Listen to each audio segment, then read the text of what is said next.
Ready, guys? Yep. Okay. We're located in Carrick Township, Bruce County. Just to the south of us is Malmey. Small little town, 1,000 people, rural Ontario. Okay? What a lot of people may not realize is Malmey is the strongest hard apple cider pocket in all of Ontario. Making hard apple cider was one of the easiest alcohols to make. So a lot of settlers, when they opened up this area about 1850, Bruce County was the last county to be opened up in this part of Ontario. It was originally called the Queen's Bush, and it's still used. You still see that name a little bit used as the Queen's Bush of Ontario, is this part. Anyways, well, as the settlers started coming and pouring into Ontario from Europe and elsewhere around the world, they started snatching up land, and the deal was, okay guys, you come to Canada, you come to Ontario, but when you come here, the fighting stops.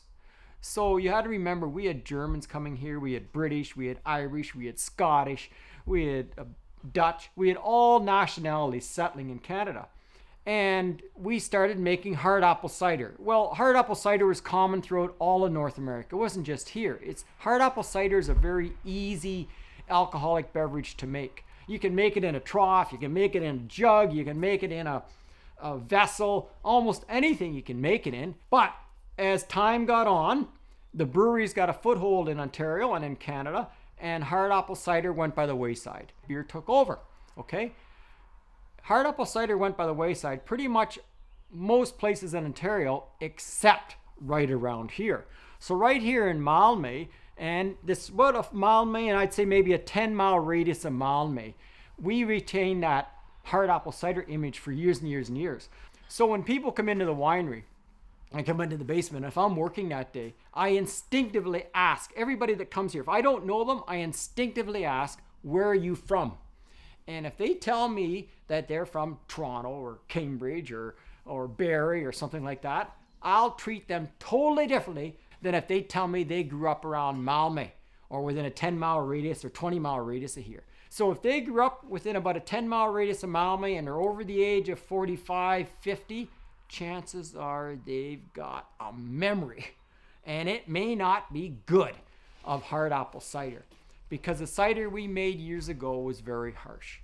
So, and it's really interesting when you get couples and your husbands and wives, and if they're my age, say 55, 56 years old, and they grew up around here, and I'm in the tasting room and they're tasting different wines we make and this and that, and they get to the ciders, quite often the lady will say, no, Gary, it's okay.